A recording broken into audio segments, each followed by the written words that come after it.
Hoje, iremos explicar alguns dos pecados capitais do jornalismo, que são alguns erros ou situações antiéticas que podem ocorrer nesse cenário. Eles podem acontecer de diversas formas e por diversos meios. Iremos exemplificar e mostrar como as fake news acontecem. Também falaremos sobre as informações mal apuradas que vão ao ar. E por último, a parcialidade intencional e velada, que é imperdoável. É importante ressaltar que mesmo que o jornalista tenha o Código de Ética da Federação Nacional dos Jornalistas, alguns veículos, emissoras e programas cometem tais pecados. Veja a seguir a explicação para cada um deles.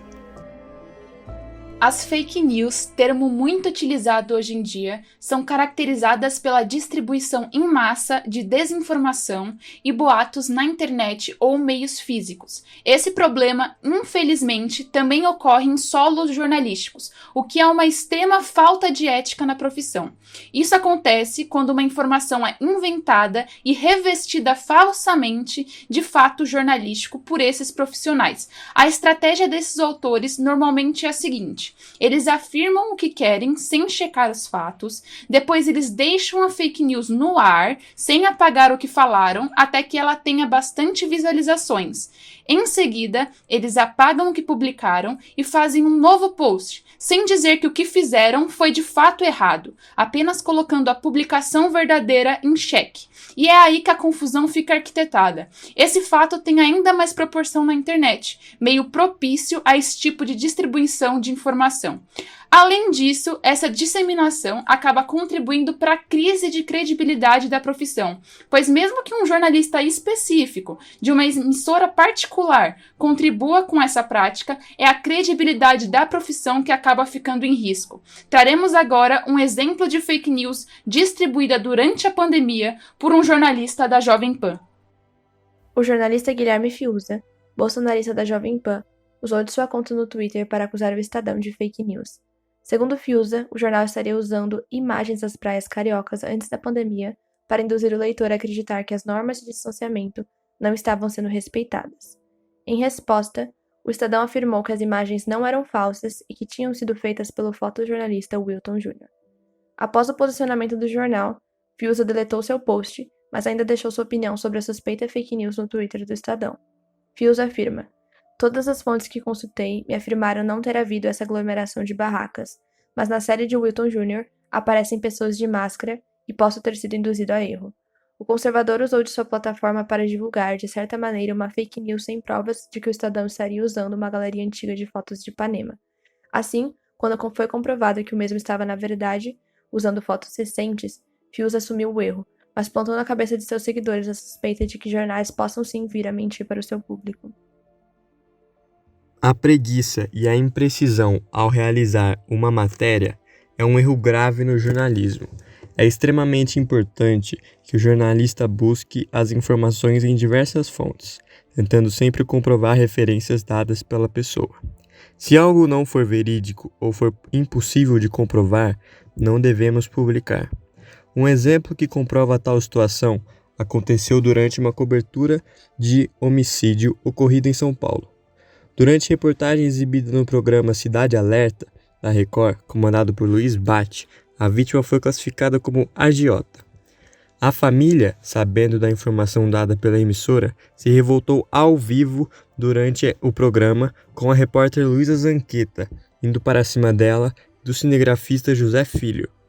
A informação de que Josivaldo era agiota foi passada por alguns vizinhos da família. Bate, após perceber a irresponsabilidade ao publicar essa informação, tenta contemporizar com a filha da vítima, que estava revoltada em frente à sua casa. Porém, o apresentador do Cidade Alerta acabou piorando a situação.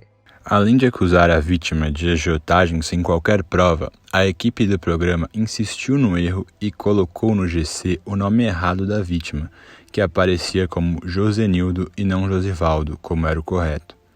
O GC também dizia que o assassinato foi em decorrência de uma briga com uma suposta amante, porém depois voltaram atrás e acabaram alterando. Amanda, filha de Josivaldo, ficou indignada que, além de ter afirmado que a vítima era agiota, a produção do programa errou o nome do pai, que acabara de falecer. Segundo Amanda, o pai possuía apenas casas de aluguel e não tinha qualquer relação com a agiotagem. Ela ainda diz que pensava que o jornalismo da Record fosse mais sério e que não se baseasse em supostas afirmações de vizinhos. No dia seguinte, Luiz Bate se desculpou do que aconteceu no dia anterior. O apresentador disse que foi apenas um deslize ocorrido no calor da cobertura por condenar um suspeito de agiotagem já como agiota. O que aconteceu com Luiz Bate, além de ser uma enorme responsabilidade, ainda desencadeia na perda de credibilidade jornalística, afetando diretamente a profissão, o programa e a emissora. Escolhemos falar sobre a parcialidade por sempre ser um tema bastante discutido em suas formalidades dentro do jornalismo. Quando honestamente informada, para o leitor ela há de ser perdoada, pois se age de boa fé. Portanto, a parcialidade intencional e velada é imperdoável. Além disso, o outro tema bastante discutido dentro da parcialidade jornalística é justamente a imparcialidade, o seu oposto. Segundo a tese do jornalista Cláudio Toldo, a imparcialidade não existe. Não porque os jornalistas são julgadores, mas porque a própria teoria do newsmaking e os estados emocionais e físicos da pessoa farão diferença em uma apuração.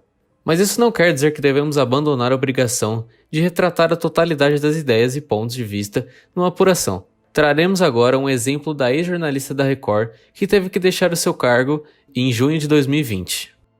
A jornalista Adriana Araújo foi substituída no Jornal da Record após uma década.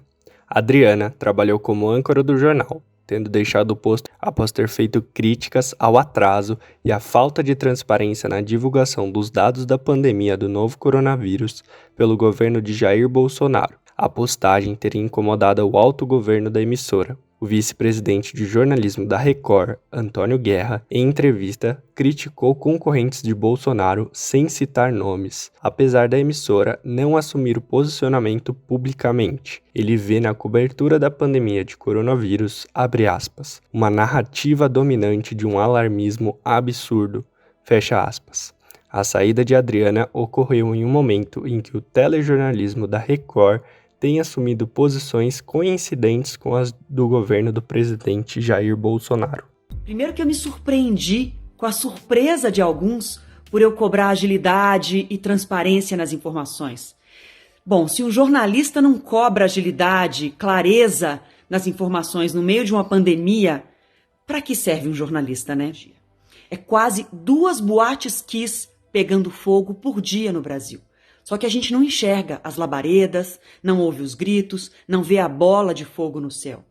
As redes de TV não estão ao vivo narrando tudo isso, porque essas mortes são silenciosas.